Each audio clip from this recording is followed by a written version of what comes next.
Hello everyone.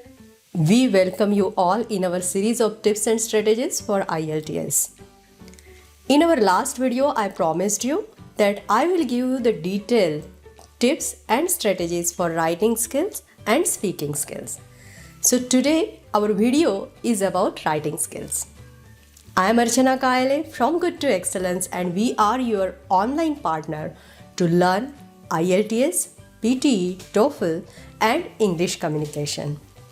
So in today's video, we are going to see writing skills, the tasks in writing skills for general, for academic, task 1 and task 2.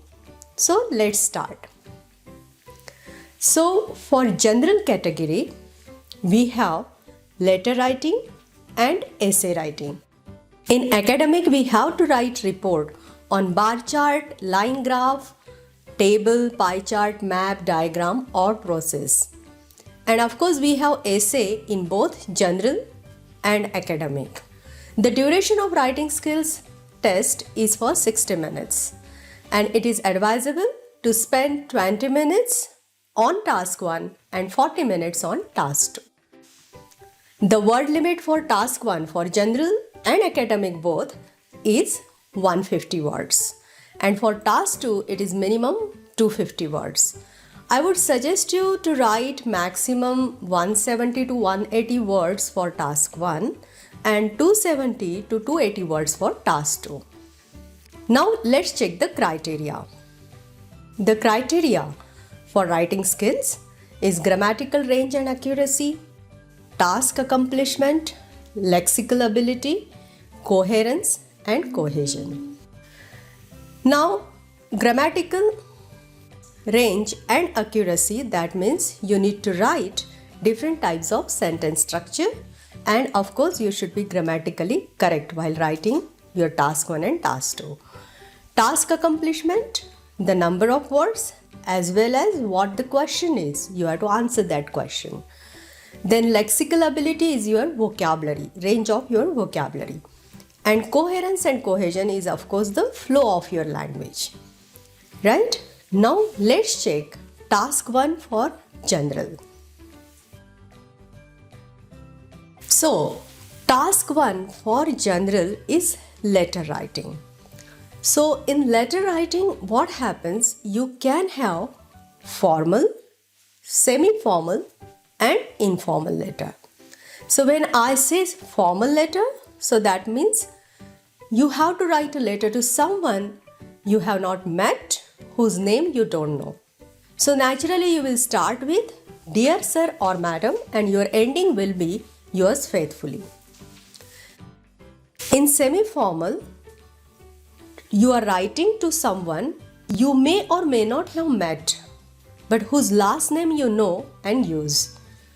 I would say that maybe you are writing to your landlord, your teacher, your professor, your manager, and your opening will be Dear Mr. Smith or Dear Mrs. Wilson. And ending is Yours sincerely. Remember, when you are writing Dear Sir and Madam, ending is Yours faithfully. When you are writing the name, ending is Yours sincerely. It's an important tip.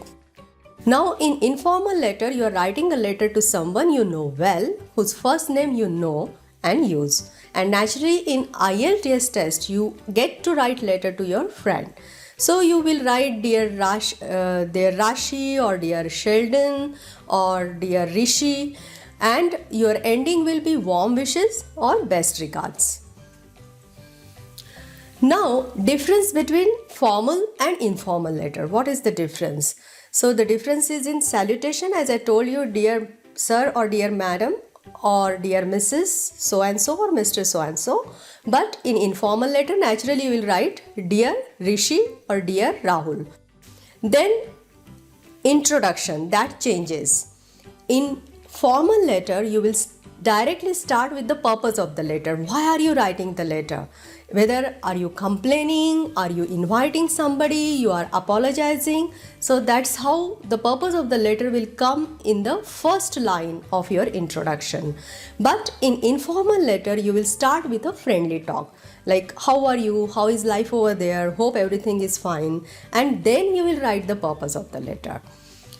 The language and the tone of the letter is also very important. In formal letter, you have to follow the formal language. In informal letter, the language will be informal. I will give you an example. Suppose your letter is to write to apologize. So in informal letter, you will not say, I would like to apologize, but you will say, I'm sorry.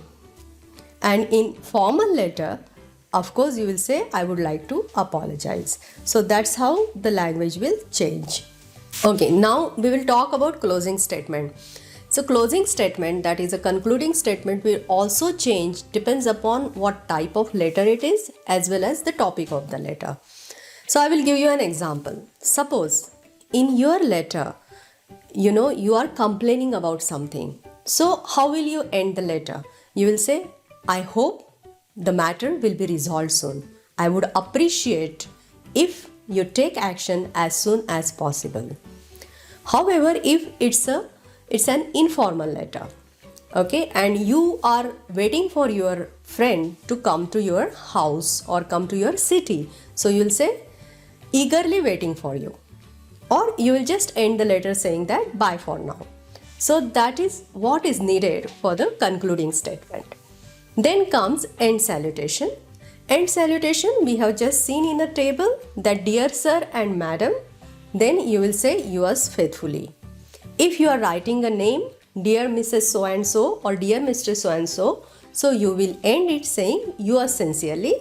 And if you are writing to a friend and writing a name of a friend, dear Ramesh, Naresh, whatever it is, so you will end saying it warm wishes or best regards or warm regards or best wishes, right? Now we will move to structure of letter writing. You can see here the example is given. You can go through that. So what should you remember before you start writing? Things to keep in your mind. You should see, do I know a person who I am writing to? Then how will I begin my letter and how will I end it? Then my point 1, that is the bullet points which are given there. So first bullet point is your point 1, second bullet point is your point 2, and third bullet point is your point 3. Okay, so the structure goes like this: your greeting or salutation, then introduction, purpose of your letter, then 2 or 3 body paragraphs, and the concluding statement comes after that, and later the closing salutation. So that's how you should be writing your letter. So practice this letter, try to write it and see how it goes. Now we will move for the academic task 1. In academic task 1, you are expected to write a report in minimum 150 words provided on a graph, chart, table, map or diagram. You may get more than one of these in the task. Sometimes there is a combination of bar and line graph, line and pie chart, line graph and pie chart. That's how sometimes you get 2 tasks. Practice this skill to be able to write. You get these type of images which you can see on the screen. So here you have a pie chart, line graph, bar graph, table, diagram and process. So let's see now how to write task 1 for academic. The first thing you need to do is find out 3 key features from the graph. These 3 key features are the most significant points of the graph. Mostly the highest, the next, that means followed by that, and the lowest. You have to write numbers and dates in your body paragraph. Use the language of comparison, that is must, and you must write overview. This overview will come after your introduction. Don't write your opinion.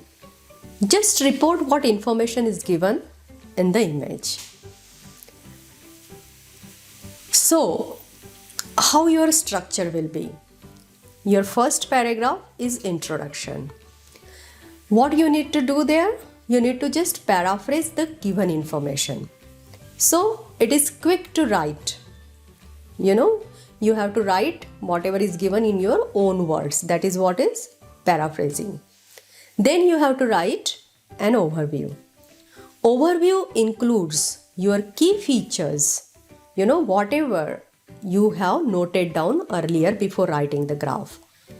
Then you write 2 body paragraphs. In body paragraphs, write detailed information from the image. Use numbers and comparison. You may add third body paragraph if you have extra data or you have more data to write. Conclusion.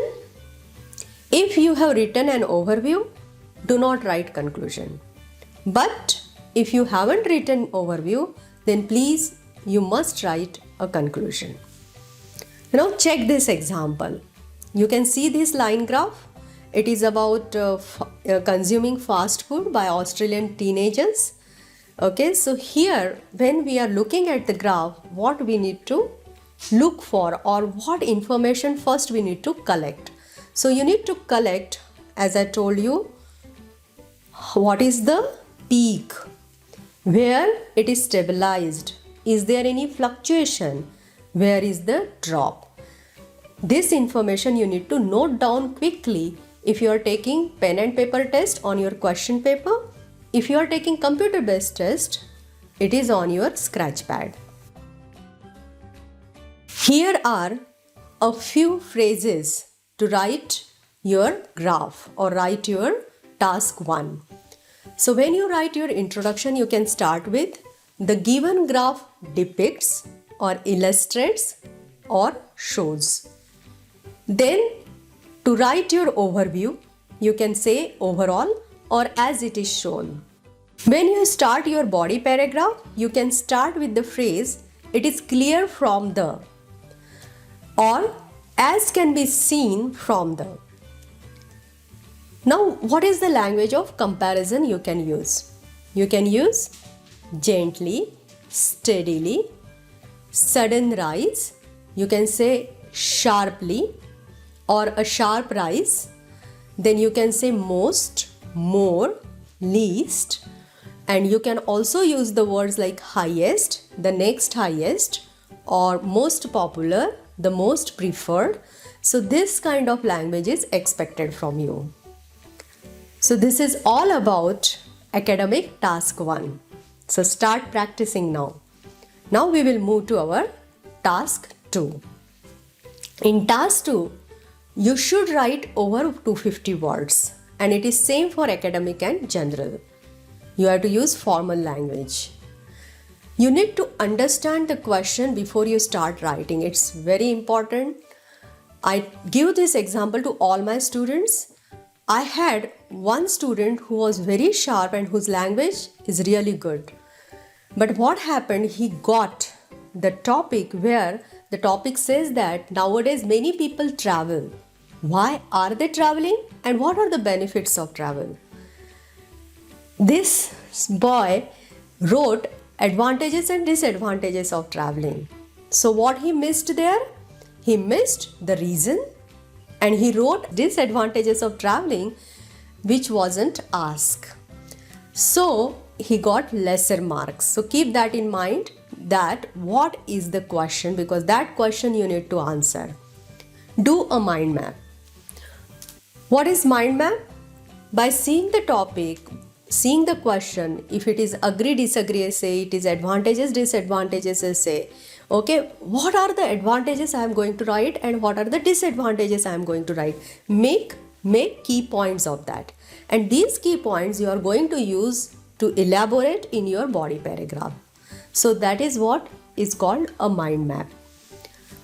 While writing introduction, paraphrase the question or the given topic, but don't copy the words or the sentences as they are. You will lose marks over there. Avoid repetition of words. For example, if you use however once, don't say however all the time. You can say on the other hand, whereas. So use these different words.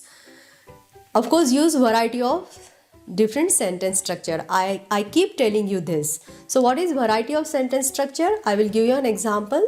Suppose I say she completed her work. So that is a simple sentence, right? If I say she completed her work and submitted the report. So I am joining two independent sentences with and. So that is compound sentence. We can join it with but and, okay. Then if I am saying although she completed her work, she couldn't submit it. So that is a complex sentence because I used two different clauses there. Don't go into that, but remember these are the different types of sentence structures you have to use. Now check the next sentence. Although she completed her work and submitted the report on time, she didn't get expected results. Okay, so this is the combination of complex and compound sentence. One more point is use transition words. Linking words or transition words are used for coherence and cohesion, which is an essential criteria in task 2. It is very important. Some examples of linking words are first of all, secondly, moreover, likewise, therefore, hence, thus. There are many linking words. So, linking words give an idea to a reader that what are you doing, whether you are adding the information, you are contrasting the information, or you are just adding an example. So that's the reason these linking words are very important. We have a separate series on linking words where we have explained it in detail and there are many examples in there. So to know it better and to practice, please check our series of linking words. So what types of essays you get? So you get opinion essay. Opinion essay is phrased like this. Do you agree or disagree? To what extent do you agree? What is your opinion or do you agree? You can check the example over here, how is the topic or how it is phrased. Then you get discussion essay. The discussion essay is phrased, discuss both views and give your opinion, or discuss both sides and give your opinion, or it is just said discuss. Again I have given here the example so that you can go through it and check how it is phrased. Your next type of essay is advantages and disadvantages essay. It is very clear. It is phrased like what are the advantages and disadvantages? Are the advantages more than disadvantages? What are the benefits and drawbacks? That's how it is phrased. The example is given here. Then problem and solution essay. It is quite direct. It is asked like what are the problems associated with it and what is the solution, or what are the problems and what solutions do you suggest. So that's how it is phrased. Then cause and solution essay. Why do you think it happens and what are the measures? Why do you think it happens and what is the solution? You can go through the example. Then you get cause and effect essay where it is phrased like why do you think it happens and what is the impact of it? Okay, why and what is the effect? Okay, or why and what is the negative effect of it? So that's how the essay is phrased. I have again given the example over there. Sometimes it also happens that you get the combination of two essays. That means sometimes they may ask why does it happen and what are the advantages and disadvantages of it. That's the reason I told you please read your essay very carefully. Now, how will you write your essay? The first paragraph of your essay is the introduction. It shouldn't be very long, and as I told you, you need to rephrase or paraphrase the topic what is given there. Then there will be 2 or 3 body paragraphs. So when you write your body paragraphs, you need to take the points from your mind map, okay, and explain in detail in your body paragraph. Support it with example so that whatever the reasons you have given, so if you give the example, it justifies. What you have written, okay, whatever you have written in your essay, in conclusion, you restate it. And that's the reason your introduction and your conclusion should match. Whatever the opinion you have given in the introduction, the same thing you are going to restate in your conclusion. So this is about our writing skills, task 1 and task 2. Start practicing. I hope you like the video. Please comment in the comment box, ask your questions so I can answer them. Also, like and share the video, subscribe to our channel and press the bell icon to get notified. And I will see you in the next video where we are going to see the tips and strategies for our speaking skills. Till then, bye.